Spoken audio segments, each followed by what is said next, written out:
ఇవాళ చిన్న చిన్న గ్రామాలకు రోడ్లు వేయాలంటే అనా పైస లేదు. పాత రోడ్ల మీద డాంబర్ వేద్దామంటే కూడా రూపాయి లేదు. నేను మళ్ళీ చెప్తున్నా, నేను కోసినా కూడా ఇంతకంటే ₹1 ఎక్కువ వెళ్ళదు.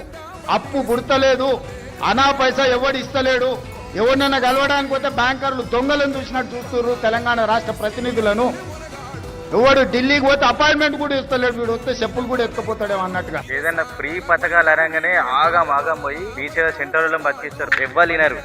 గవర్నమెంట్ సొమ్ముకు ఆశపడి పనులన్నీ ఇచ్చిపెట్టుకొని ఇట్లా అన్ని అప్లికేషన్లు పెడతారు. చెప్పిండు కదా పైసలు లేవు, ఏడ రావు, ఏడ పోవని. పథకాలకు ఆశపడి పనులు మానేసుకొని గుర్తకండి. ఈ పని మీరు చేసుకోండి. ఆడ గవర్నమెంట్ ఏం లేదు, మన స్టేట్ మొత్తం తాకట్టు పెట్టినా ఆడ మనకు వచ్చేది ఏం లేదు. లోన్లు ఇస్తాం, ఉచిత పథకాలు ఇస్తాం అంటే ఆగంలో అందరు అప్లై చేసి ఆడ ఆలోచించండి మీరు. అక్కడ బడ్జెట్ లేని మీకు ఏం నుంచి ఇస్తారు? రాష్ట్రం మొత్తం తాకట్టు పెట్టినా కూడా అక్కడ పైసలు లేవు.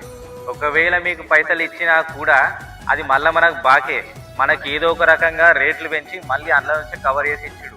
అందుకే ఫ్రీ పథకాలకు ఆశపడి ఆగమా కాకుండా నేనేం గవర్నమెంట్ వాళ్ళని తప్పు పడతలేను. వాళ్ళు ఏమన్నా ఇస్తారేమో అని మీరు చేసేటప్పుడు మీ తప్పు. సో గవర్నమెంట్ అని ఏం లాభం లేదు. మీ దగ్గర మీ మైండ్ సెట్లు కరెక్ట్ ఉండి మీ తిరుగుడు బంద్ చేసి మీ పనులు మీరు చేసుకుంటే ఈ పథకాల ఈ తలనొప్పి ఉండనే ఉండదు. వాళ్ళని బడి తిరగకుండి. ఆడ బడ్జెట్ లేదు, లేనప్పుడు ఆయన ఎక్కడి నుంచి తీసుకొచ్చి ఇయ్యాడు. మళ్ళీ మన కప్పే, మనం కూడా వాళ్ళ కప్పే. అర్థమవుతుందా?